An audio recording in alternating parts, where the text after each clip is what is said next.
존경하는 국민 여러분, 내년도 정부 예산안을 국민과 국회에 설명드리고자 합니다. 글로벌 경제가 위축되고 있으며 올해 세계 교역은 유례를 찾기 힘든 0%대 증가율에 그칠 것으로 예상됩니다. 또한 우크라이나 러시아 전쟁에 더해 이스라엘 하마스 무력 충돌로 인한 글로벌 안보 리스크까지 겹쳐 세계 경제의 불안전성이 커지고 있습니다. 세계 경제의 침체에 따라 대외 의존도가 높은 우리 경제의 성장세도 둔화되고 민생의 어려움은 가중되고 있습니다. 이에 정부는 각별한 경각심을 가지고 거시경제 리스크 관리에 만전을 기하는 가운데 경기 회복과 민생 안정에 주력하고 있습니다. 경제 안보 상황을 상황별 조치 계획을 점검하고 신속한 적기 대응 조치를 상시 준비하고 있습니다. 조금씩 나아지고는 있지만 민생의 어려움은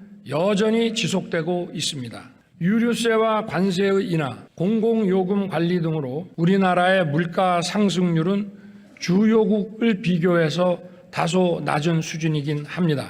그러나 국민 여러분께서 체감하시는 물가는 여전히 높고 장기간 지속되어 온 고금리로 생계비 부담이 가중되고 있습니다. 정부는 물가와 민생 안정을 모든 정책의 최우선에 두고 총력 대응하겠습니다. 범정부 물가 안정 체계를 가동하여 장바구니 물가 관리에 주력하는 한편 국민들이 체감할 수 있는 민생 안정 대책을 촘촘히 마련해 나아가겠습니다. 정부는 지난 1년 6개월 동안 시장 중심으로의 경제 체질 개선과 재정의 지속 가능성을 염두에 두고 경제 정책을 펼쳐왔습니다. 아울러 첨단 산업 분야에서 글로벌 선도 국가로 도약하는 기반을 다져왔습니다.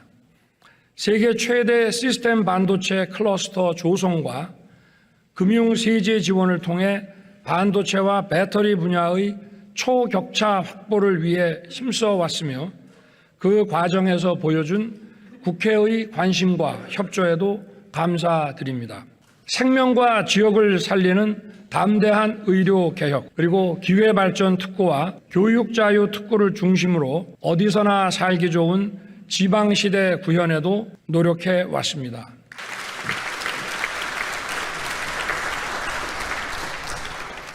정부는 대한민국 미래와 미래 세대를 위한 3대 개혁에도 힘을 쏟아왔으며 특히 연금 개혁을 위한 준비를 착실하게 진행하였습니다.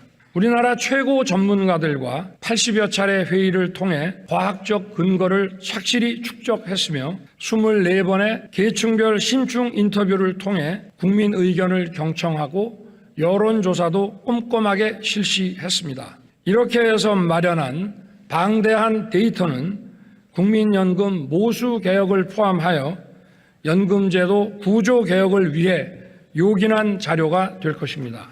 정부는 국회가 초당적 논의를 통해 연금 개혁 방안을 법률로 확정할 때까지 적극 참여하고 최선을 다해 지원하겠습니다. 정부는 공정과 상식을 기반으로 하는 노동시장을 조성하고 근로자 전체의 권익을 증진시키기 위한 노동개혁을 추진해 왔습니다. 합법적인 노동운동은 철저하게 보장하되 불법행위에 대해서는 노와 사를 불문하고 법과 원칙에 따라 대응해 왔습니다. 최근 양대 노총이 회계 공시를 하기로 결정하였습니다. 늦었지만 다행스럽게 생각하고 이러한 결정이 도출되는데 수고한 많은 분들께 감사드립니다.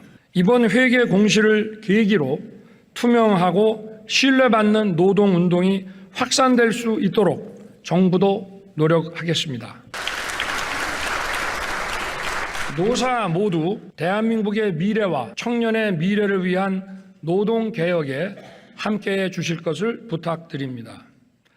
정부는 교육의 다양성과 개방성을 존중하고 공정한 교육 시스템을 구축하는 교육개혁을 꾸준하게 추진해 왔습니다. 국제사회의 치열한 경쟁에 밀리지 않기 위해서는 다양성과 개방성에 기반한 인재 양성이 매우 중요합니다. 한편 수십 년간 공고하게 유지되어 온 사교육 카르텔을 근절하고 공정 입시를 실현하여 누구나 공평하게 꿈을 이룰 수 있는 교육 시스템으로 변화시켜가고 있습니다. 그리고 의원 여러분, 튼튼한 안보는 경제의 초석입니다. 북한의 불법 도발에 강력히 대응하면서 핵미사일 위협에 대한 억지력을 강화하고 있습니다. 한미 핵협의그룹을 가동하여 동맹의 확장 억제력 수준을 격상시켰습니다. 정부는 올해 한미동맹 70주년을 맞아 안보, 경제, 첨단기술, 정보, 문화를 망라한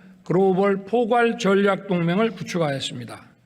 세계적인 공급망 위기에서 긴밀히 작동하는 한미 경제안보 협력 메커니즘은 우리의 위기관리 능력을 더욱 튼튼하게 할 것입니다. 또한 반도체, AI, 우주와 같은 첨단 분야의 전략 동맹은 우리 기업과 국민들에게 더 많은 기회와 일자리를 제공할 것입니다. 한일 양국의 경제 협력과 비즈니스가 이제 활기를 띠기 시작했습니다.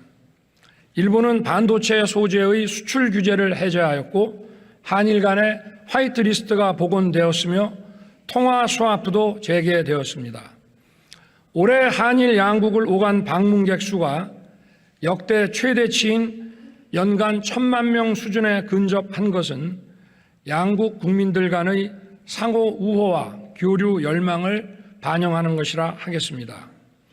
나아가 지난 8월 캠프 데이비드에서 구축한 한미일 안보 경제 협력 체계를 기반으로 3국 간 첨단 기술 협력을 심화하는 동시에 인태 지역과 글로벌 무대에서 우리 대한민국의 전략적 역할을 더욱 강화할 수 있게 되었습니다.